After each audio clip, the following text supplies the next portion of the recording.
Merci, asseyez-vous.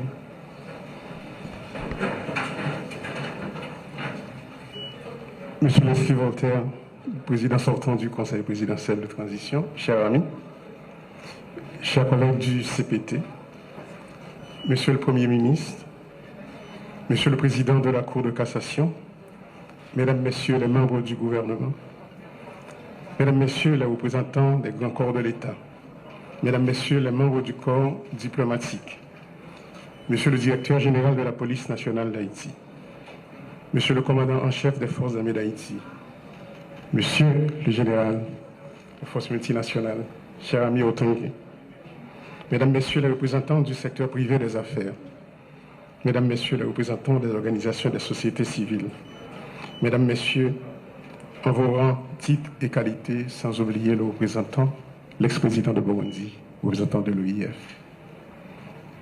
Peuple haïtien, dans 10 départements et dans la diaspora, nous sommes amis. Bonjour tout le monde. Aujourd'hui, le moment est venu pour moi de prendre le relais pour assurer la coordination du Conseil présidentiel de transition. Permettez-moi d'abord de reconnaître et de saluer les efforts de ceux qui m'ont précédé à ce poste. Cher ami Gardi, cher ami Leslie, merci. Je salue également les organisations signataires de l'accord de Mondana qui ont placé leur confiance en moi pour les représenter au sein du Conseil présidentiel de transition. Le chemin est ardu et rempli d'embûches, mais nous nous attelons à la tâche. Cette passation aujourd'hui revêt un caractère symbolique, mais combien important, parce qu'elle démontre notre engagement envers l'alternance. Le travail doit se poursuivre. Il s'articule bien entendu autour des axes fondamentaux de la transition. La question sécuritaire, la gouvernance, le redressement économique et les élections. Il y a urgence, car les populations de l'Ouest et de l'Artibonite, pour ne citer que celles-là, requièrent des interventions concrètes et rapides de l'État pour se remettre des méfaits de la violence exercée sur elles. Nous tenons à saluer leur courage.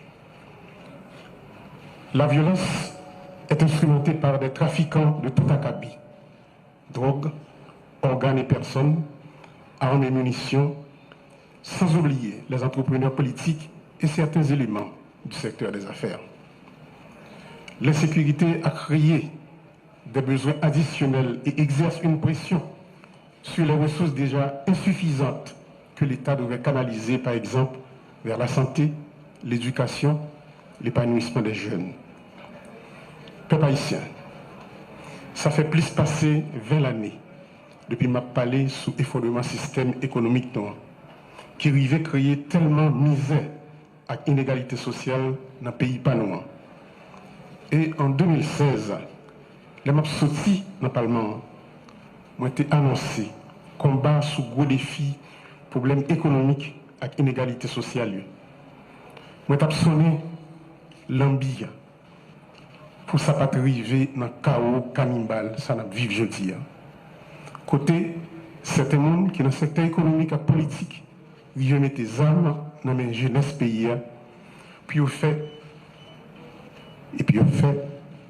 ça ils connaissent, pour détruire la vie avec bien, pour ces actions et traîner nous dans la honte ça que nous vivons jeudi. Jeudi, quand bombé ça nous arrive là, on kidnappé, femmes violées, en pile monde perdit la vie avec bien, en pile monde courir quitter le pays, puis aller prendre refuge dans l'autre pays. Ces conséquences violentes.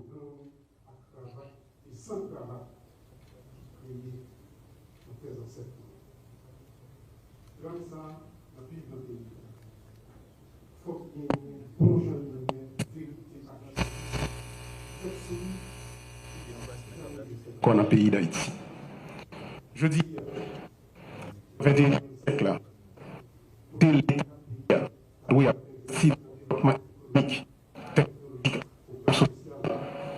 pour l'éducation, santé, logement, infrastructure, agriculture, nous obligés à dépenser un pile d'argent n'a acheté balles à exam pour lutter contre gang criminels toute qualité.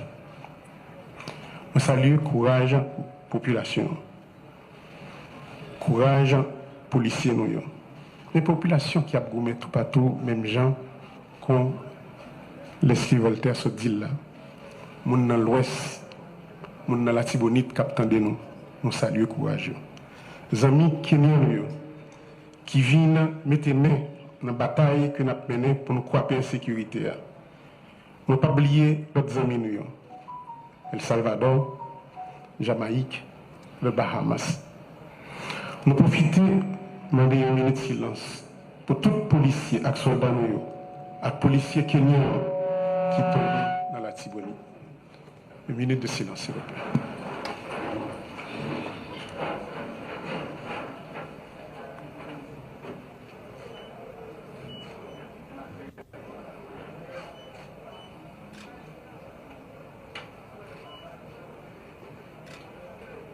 Merci beaucoup.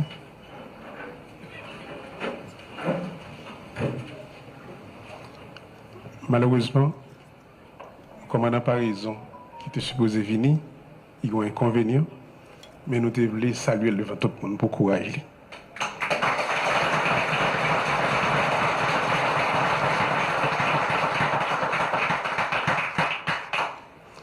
Notre pays est en guerre aujourd'hui et nous devons impérativement nous unir pour gagner cette bataille.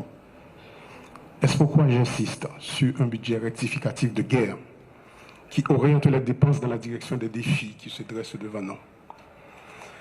La sécurité est notre plus haute priorité et nous devons absolument nous assurer de l'adéquation entre les dépenses, les défis, les actions qu'il faut mener pour les relever afin d'atteindre les résultats concrets. Le Conseil présidentiel de transition et le gouvernement doivent garantir que les projets des ministères s'inscrivent dans cette démarche et concourent à l'atteinte de ces objectifs. Dans le cadre de ce budget rectificatif, il faudra mobiliser les moyens qui permettront à l'État de satisfaire aux besoins de relèvement engendrés par les dégâts causés par l'insécurité sur les plans économiques et sociaux.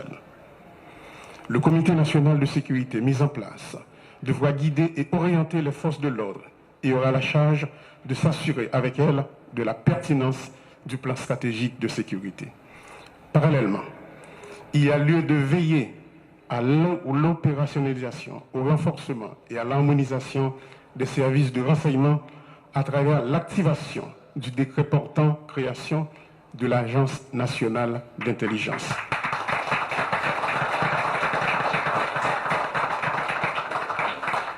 Sans un effectif adéquat, les forces de l'ordre ne seront pas en mesure de mettre fin à l'insécurité. Fort de ce constat, cette année même, plus de 3000 recrues seront formées pour combler le déficit en nombre de troupes sur le terrain, au niveau de la police et au niveau des forces armées d'Haïti.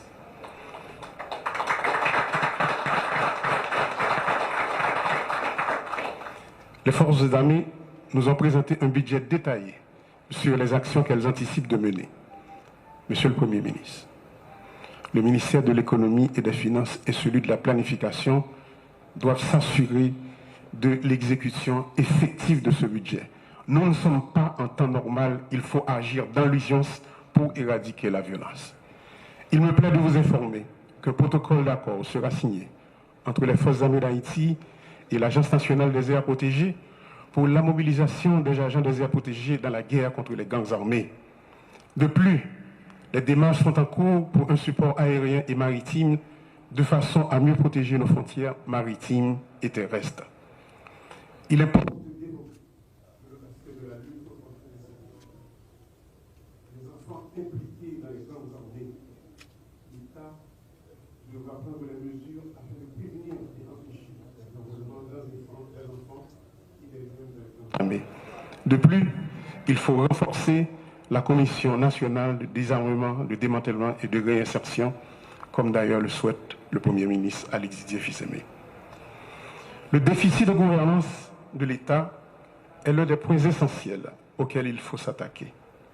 Il produit un effet néfaste sur la crédibilité de l'État auprès de la population, dans la mesure où il ne coïncide point avec l'établissement d'un terrain de jeu égal pour tous dans un contexte de capture de l'État par certains groupes.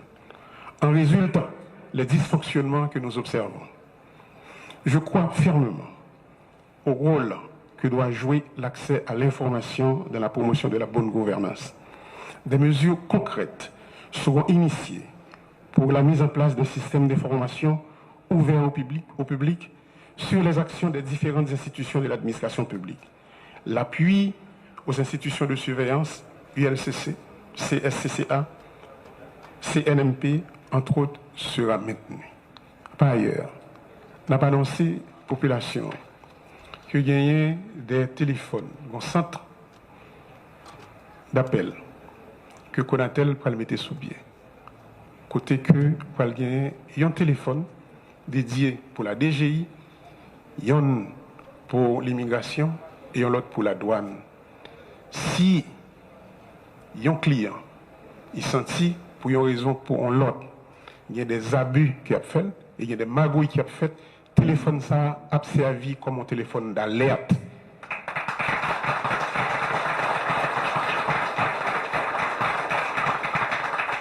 Sur le plan économique, l'objectif consiste à poser les jalons en vue de casser le rythme de décroissance des 6 dernières années. Pour cela, il faut soutenir la production nationale et stimuler tant la consommation que l'investissement en favorisant une approche régionale. La poursuite de pareils objectifs suppose d'abord la mobilisation des ressources domestiques. Celle-ci consiste un gage de notre engagement réel pour la renaissance de notre pays et serviront à amorcer la croissance. Par exemple, à travers des efforts de réhabilitation et de reconstruction. La violence a forcé bon nombre de nos citoyens à abandonner leur logement et à délaisser leurs activités productrices de recettes. Dans ce contexte, sur le plan humanitaire, plusieurs actions urgentes s'imposent. Parmi elles figurent le relogement des personnes déplacées internes, la constitution de structures d'accueil pour les déportés, le support nutritionnel d'urgence aux personnes en situation d'insécurité alimentaire, l'accompagnement social des jeunes, notamment de violences sexuelles. Notre objectif majeur demeure le retour à l'ordre constitutionnel. Aussi, conformément aux accords convenus et aux engagements pris, nous devons prendre des mesures concrètes pour préparer le rendez-vous du 7 février 2026.